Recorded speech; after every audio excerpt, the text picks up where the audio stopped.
Alors, bonjour et bienvenue. Ici, on a une chance extraordinaire dans le cadre du Co-Farming Tour. On est chez Michelin à Ladoux, au centre de recherche, un endroit top, parce que c'est là où tout se crée. On va passer toute la journée. Aujourd'hui, ce matin, on va faire une table ronde, mais cet après-midi, on va aller sur les pistes, on va jouer un peu avec le tracteur. Enfin, je crois que Thierry est déjà parti. Et alors, j'ai la chance d'avoir Serge, un spécialiste de chez Michelin, et Johan, un spécialiste de chez Valtra, les deux experts qui sont partenaires pendant ce Co-Farming Tour. Et on va prendre un sujet que beaucoup d'agriculteurs peuvent réfléchir chez eux, c'est finalement trouver le bon rapport entre un tracteur et les pneumatiques pour valoriser la machine. Et on va prendre un cas, il se trouve que ça va pas être très compliqué parce qu'on va le prendre le cas de chez moi, et je vais vous donner les paramètres et vous allez essayer de m'aider à réfléchir comme ça sur mon cas. Dans notre cas, on avait un tracteur qui faisait du SMI avec un semoir 6 portées jusqu'à présent. Un tracteur qu'on avait reconverti, qui avait ses pneus, voilà. Bon, on savait qu'il n'était pas spécialement bien valorisé, mais bon, il était comme ça, on n'avait pas envie de tout le rééquiper. Là, on va changer le tracteur. Donc, il faut qu'on trouve le bon tracteur. Et on ne veut pas le tracteur ni trop gros ni trop petit. Le bon tracteur, la bonne taille qu'il nous faut. Et on se dit que il faut qu'on lui mette les bons pneus pour valoriser un maximum la machine. Donc, nous, on travaille en semi-direct. On fait de la route, parce qu'en fait, entre les deux sites d'exploitation avec mon copain agriculteur, on a 25 km. On peut faire jusqu'à 50 km entre les parcelles les plus extrêmes. Et puis, qu'est-ce que je peux dire Je pense que j'ai à peu près tout précisé dans mon cas. Du coup, comment je dois aborder le sujet? Par quoi je commence? Qu'est-ce que je dois regarder, Joël? Alors, ce qui est super, c'est que tu as un cas concret. Et puis, en plus, on va se compléter dans la réponse avec Serge parce que il y a le tracteur, mais il y a aussi la transmission au sol. Et on y reviendra après. Mais les choses qu'il faut savoir déjà dans les premiers critères à regarder, c'est quel est le tracteur qui correspondra à ton application. L'avantage que tu as, c'est que tu as déjà ciblé. Ton cas, il est concret. Et on sait ce que tu vas faire, c'est du SMI. Et bien sûr, Et c'est un tracteur qui va être quasiment dédié à ça. d'accord. Chose que c'était un peu moins le cas. Maintenant, plus ça va, plus on spécialise les tracteurs à des usages bien précis. Alors, ce qu'il y a de bien, aussi bien sur la partie tracteur comme sur la partie pneumatique, dans ces cas-là, c'est qu'on est capable de vous préconiser l'usage, le pneumatique qui correspond pile poil à ces usages. Parce que plus on donne de la polyvalence, aussi bien à un tracteur ou à un pneumatique, à chaque fois, on ne sera pas à 100% des capacités de ce qu'on peut faire parce qu'il y a un peu trop de chantier. Alors que là, on est vraiment à l'optimum. Il y a la première chose qu'on va faire ensemble, le jour où on viendra chez toi pour nous présenter le tracteur Valtra, ce sera qu'on nous présentera la gamme Valtra et on identifiera le tracteur en sachant qu'on a des tracteurs chez nous de 75 à 405 chevaux. Donc, en tout cas, pas besoin de mettre le plus gros, pas besoin de mettre le plus petit. La gamme qui se fait par expérience, c'est la série T, qui va être entre 150 et 250 chevaux. Dans ton cas, des semoirs en fonction des types de relief de terrain qu'il faudra encore une fois aller voir sur ton terrain, mais toi tu saurais nous le dire. Très souvent, on vend des tracteurs comme par exemple un T235, soit en transmission full power shift ou en partie transmission sur la partie variation continue avec la directe. La chose qu'il y a qui est importante qu'il faut regarder à chaque fois, ça va être la stabilité du tracteur, notamment par exemple l'empattement. L'exemple qu'on prend et que tu as forcément fait quand tu étais jeune, Jean-Baptiste, tu t'es assis sur la mobilette mais sur le garde-boue. Tu as mis tout ton poids sur l'arrière et ben en fait dès que tu as accéléré, tu as relevé les éléments. Et en fait, la mobilette a été conçue pour que tu t'assoies sur la selle, au milieu. Et là, quand tu fais la même chose, eh bien la mobilette reste sur ses deux roues. Et en fait, on va parler, tout simplement pour introduire quelque chose de très simple, c'est la répartition des charges. Quand tu vas chercher à travailler au champ avec le semoir et tous les éléments dans le champ, automatiquement, on va offrir la stabilité du tracteur. Et nous, nos ingénieurs, ont conçu le tracteur pour qu'il ait 60% de son poids à l'arrière du tracteur et 40% à l'avant. Donc, on va aller chercher des lestages, soit des masses sur le relevage avant, dans les roues, ou par exemple des masses ventrales, pour avoir toujours cet équilibre et que le tracteur soit au maximum de ses performances. Et dans cet équilibre, évidemment, on tient compte du poids, du matériel qui se reporte sur le tracteur. C'est-à-dire que c'est le report de charge du semoir, par exemple, qu'il faudra intégrer dans les fameux rapports 40-60%. Exactement. En fait, alors là, c'est du théorique, même si c'est de la théorie dans ton cas, mais qui est basée sur notre expérience, aussi bien tracteur que sur la partie pneumatique. Et on connaît, par exemple, le semoir que tu as cité tout à l'heure, on sait qu'il va reporter un certain pourcentage du poids de la traînée des semences que tu vas mettre quand il va être plein. Il va reporter, par exemple, autour de 1 tonne 5 sur l'arrière du tracteur. Et donc là, quand on va parler de 60-40, on va intégrer ces éléments-là tout simplement parce que on sait qu'au travail, il y aura 60% du poids avec le report de charge. Et il faudra mettre la masse devant sans en mettre une trop grosse pour éviter de déséquilibrer le tracteur. Il y a un sujet des fois qu'on aborde, c'est l'histoire d'empattement. Chez vous, chez Valtra, je crois qu'il y a un empattement long. En quoi c'est important dans le raisonnement en fait, de l'adhérence du tracteur, cette histoire d'empattement? Et si on reste sur le cas de la mobilette, pourquoi elle se cabre? Tout simplement, c'est parce qu'elle est courte.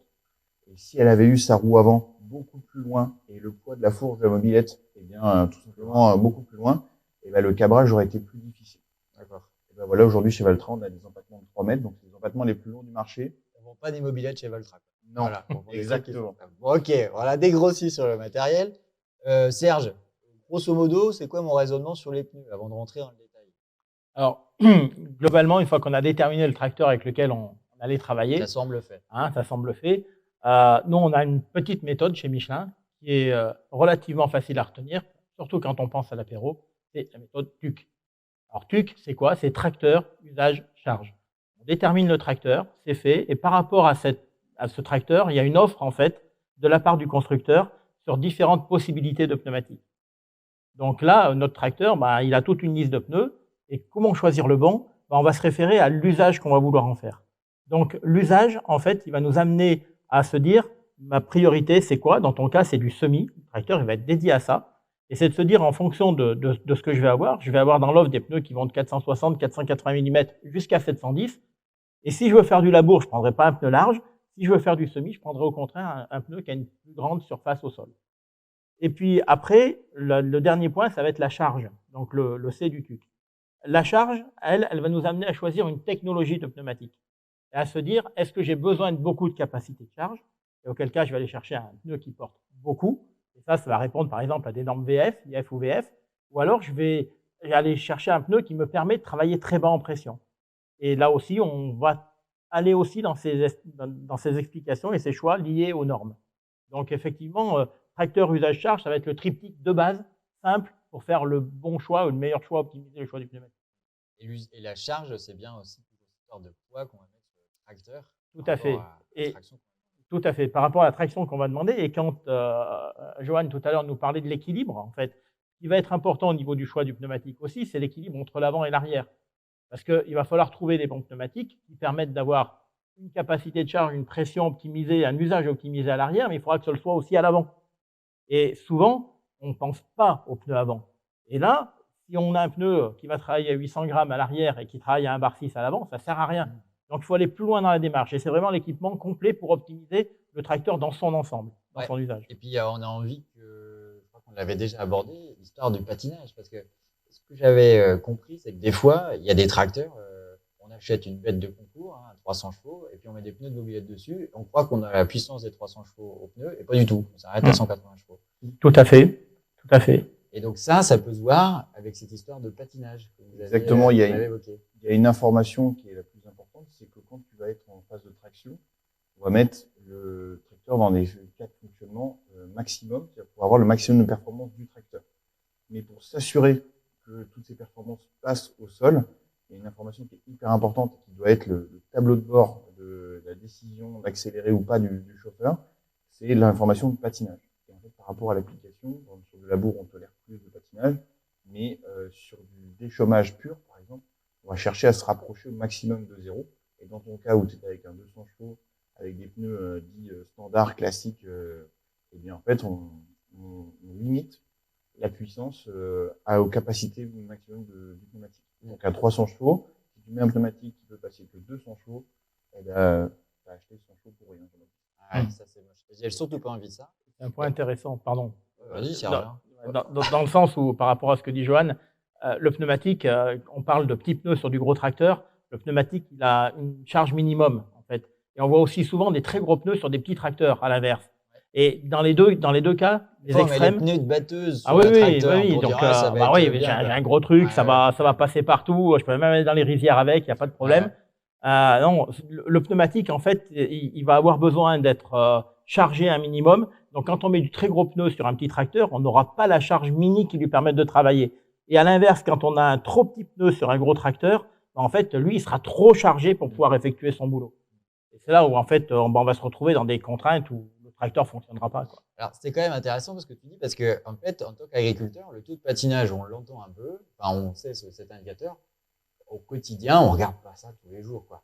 Alors qu'en fait, toi, tu me dis, bah, c'est l'expression même de rapport puissance, puis traction au sol. Et en fait, ça devrait être notre jauge. Voilà. Bon, moi, j'ai retenu ça de notre échange. Bon, par contre, Serge, dans la gamme des pneus, il y a quand même le pneu standard, l'IF, le VF. Moi, je suis perdu avec tout ça. Qu'est-ce qu'on prend? Et me met pas forcément le plus cher pour me vendre le plus cher. Pourquoi je prendrais un tel ou un tel? Alors, on va pas chercher le plus cher, on va chercher celui qui correspond le mieux à l'usage. On revient toujours à notre TUC, en fait. Au niveau tu as parlé de pneus standards IF et VF, on l'a évoqué tout à l'heure. Le pneu standard, c'était le radial classique que tout le monde connaissait. Et il y a une vingtaine d'années, ici, à Clermont-Ferrand, à Ladoux, Michelin a travaillé sur des nouvelles technologies et on a fait évoluer les normes avec des normes IF et VF. En gros, ça veut dire quoi? C'est qu'on part d'un pneu standard, quand on lui applique la norme IF à la même dimension, on va avoir une capacité de charge supplémentaire. On a une flexion plus importante de la carcasse. Le pneu, pour travailler, il va pas s'élargir, il va surtout s'allonger. Mais on va gagner 20% quand on est en IF, 20% de charge en plus. Ou alors, à iso charge, on va baisser la pression de 20%.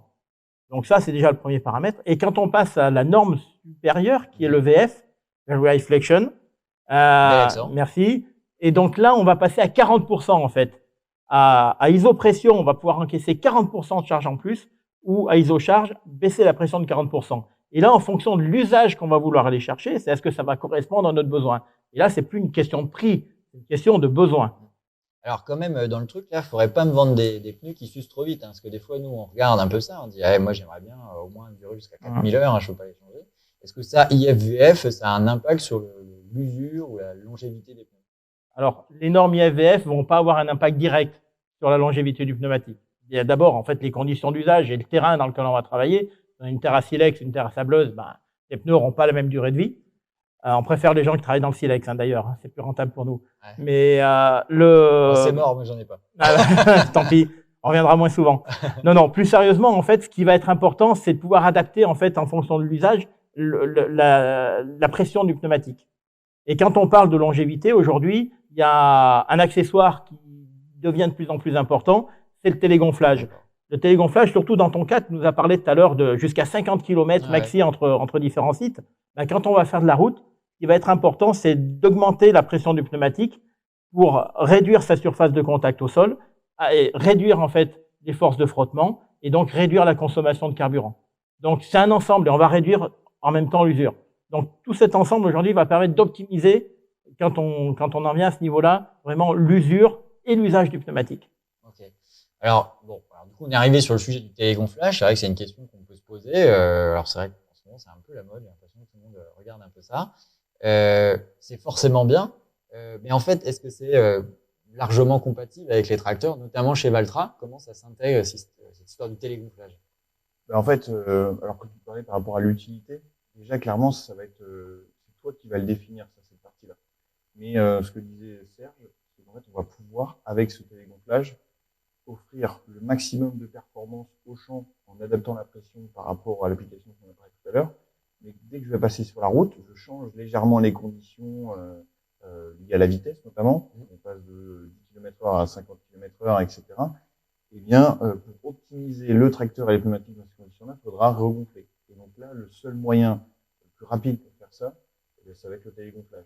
Et le télégonflage, qui est intégré grâce à notre partenariat avec Michelin, depuis le studio Limited, donc le studio de personnalisation chez Valtra en Finlande, à Suolahti, où on va pouvoir intégrer tous les éléments du système télégonflage directement sur le tracteur depuis l'usine.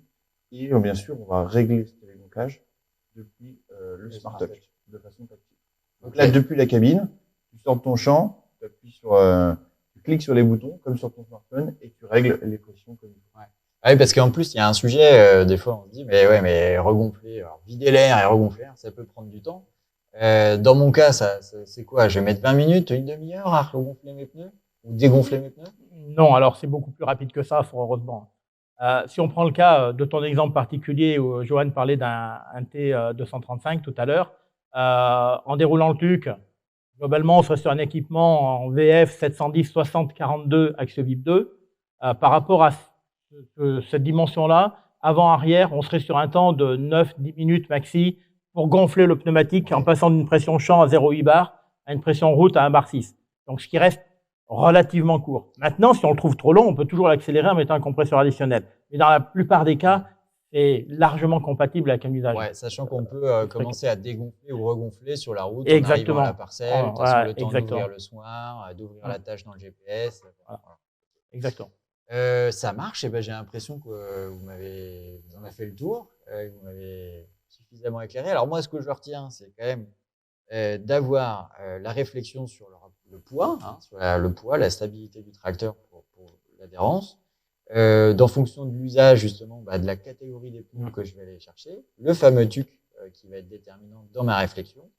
Si je veux optimiser en fait mon télégonflage, et donc là avec le télégonflage, un indicateur que tu m'as dit tout à l'heure, je vais surveiller, c'est le taux de patinage. Et en fait, c'est ça qui au champ va me dire, oh là, je patine beaucoup, je dégonfle un peu. Alors, il faudra quand même me dire jusqu'à combien je peux dégonfler. Tout à fait. Voilà, on va pas déjanter non plus. Et puis, donc ça, c'était une information intéressante à suivre. C'est ce fameux taux de patinage, finalement, dans le raisonnement, dans l'usage en fait, du tracteur. Et ben, c'est nickel. Bon, moi, je devrais arriver à faire un peu le point sur trouver le bon tracteur avec le bon compromis pour valoriser la machine à fond. J'ai l'impression que vous allez me sauter dessus avec les bons de commande, donc moi, je vais vous laisser. Et Je pense qu'on peut prendre rendez-vous quand même. Oui, tant qu'on y est, maintenant que le boulot a été fait. Bon, on verra ça à l'apéro avec les tucs. En tout cas, merci pour cette vidéo. Je suis sûr que ça va vous servir, vous, les agriculteurs qui allez regarder cette vidéo. Mettez les commentaires, reposez des questions. Je suis sûr que nos partenaires suivront cette vidéo pour y répondre. Et puis, en attendant, suivez le Co-Farming Tour. Allez, salut!